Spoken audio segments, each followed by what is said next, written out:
Blogging does not have to feel overwhelming, and if you're a photographer who's ready to turn their own blog into a lead generating machine, you're in the right place. Hey, I'm KP. I'm the founder of Inkpot Creative, which is a queer-led design studio, helping photographers really stand out through branding, blogging, and website design that actually works during wedding season. In this video, you'll learn step-by-step how to create blog posts that actually convert and rank well on Google. And as always, if you're interested in learning anything about our done-for-you blogging service, Backpocket Blogger, I'll leave some information for that down below.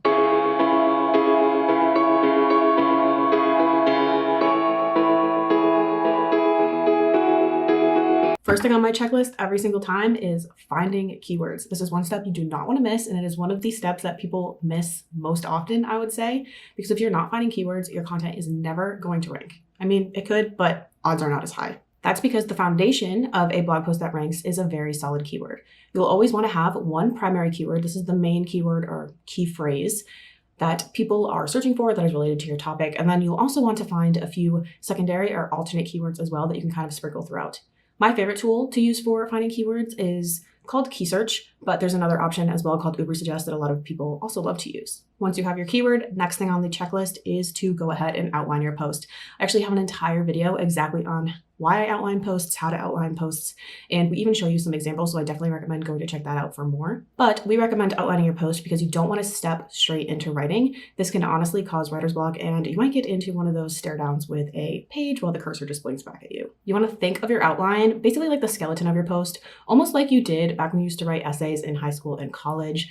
And that is because by doing this, you're going to be able to break down each of the different things you want to put into your post. So you want to have a section for like your introduction, all of your main points. You'll want to have a spot for your CTA, your conclusion, as well as any spots that you know you might want to have like photos in. I personally like to even go through and kind of sprinkle in the keywords where I know I'll want to include them ahead of time. So when I sit down to write, I can literally just write. With outlining, I have been able to actually cut down my writing time from literal days, sometimes even months, if I'm being honest with you, to 30 minutes to an hour. Of course, it depends on what I'm writing. If it's something I personally know really, really well, it's going to take less time. Well, if it's something that might require a little bit more research, like maybe I want to double check something as I'm writing and really make sure I'm providing that factual information, it can take a little bit longer. I would love to know how long it normally takes you to write a post. Leave a comment down below. Next, once you have your keywords and you have already made that outline, the next step is, of course, to write and optimize your post. Remember, when using your keywords, to use them naturally, be very clear.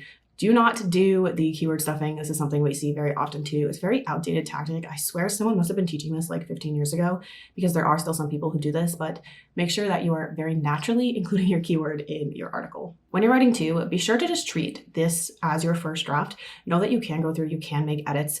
Literally, like, the point of writing this article, like at this point in the checklist, is to just get the article done. It does not have to be the final version. Once your draft is done, go ahead and paste that into your blogging platform. Optimize it as you go. So make sure that you're, adding the SEO title, the meta description, updating your permalink, and then also doing everything else like making sure it's in the correct categories and adding links and all of that. Next, after I've optimized it, this is actually when I go in and add all of my images and alt text. As a photographer, please do not skip this.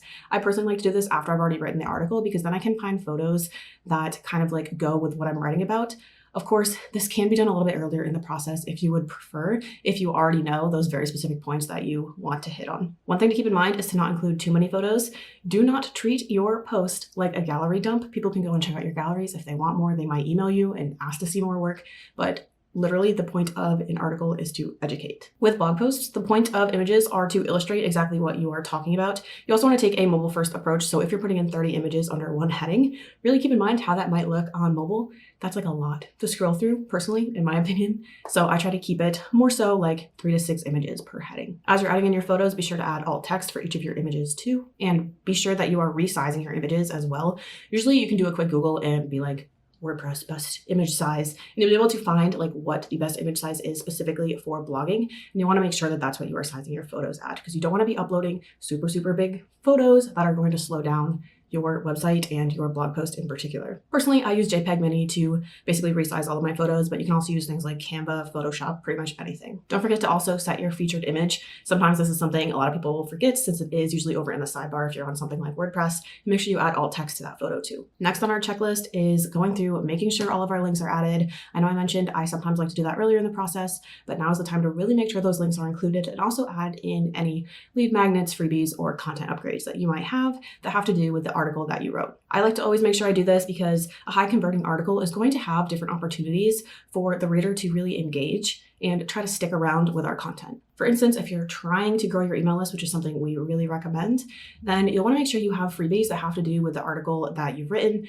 One of the things that I like to do to keep this easy is I'll have a different freebie basically for each of the different categories I write about. So I have a different freebie for blogging, a different one for web design, and a different one for branding, because those are the three main things I talk about. And then anytime I write like an article about blogging, I include my freebie for, 60 plus free photography blog post ideas, which you can grab down in the description below. But that just makes it really simple for me, so I don't need to be coming up with new ideas every time, and I can really continue to use them. With links, make sure that you're adding internal and external links where it makes sense. For instance, if you're writing a post and you mention a venue, be sure to link to that venue. Make sure with any external links, you're opening them in new pages. And then, of course, any internal links, you can have them open within the same window. Last step, the final one, is literally to just publish and share your post. I personally don't like scheduling posts anymore. I don't really see the point in it unless you know that you like to schedule because you have a team and you just like having that schedule, knowing when things are going out, and you like the consistency of that for your audience. But I say go ahead, just hit publish. And then from there, go ahead and share it. So you can share it to your email list. You can share it to your Instagram story. There's a whole bunch of different ways that you can share it and just kind of promote it to get more eyes on it. One thing I also like to do during this part is actually link back to this post from other articles I've written, if it makes sense. So for instance, if for a client, we wrote an article on the best wedding venues, and maybe I just wrote a post on that specific wedding venue or a specific venue that's actually mentioned in that other post, I'll go back to that other post and make sure I am linking to it there too. And then if you want to, you can also submit it to Google Search Console just for indexing, just so Google knows that you have a new page that can be indexed. And like I said, if you do want to save any time with your blogging, go ahead and grab our freebie on 60 plus free photography blog post ideas to get started. That link is down below. If you found this checklist helpful, go ahead and hit the like and subscribe button to stay tuned for more of our blogging for photographers series, and I'll catch you in the next video.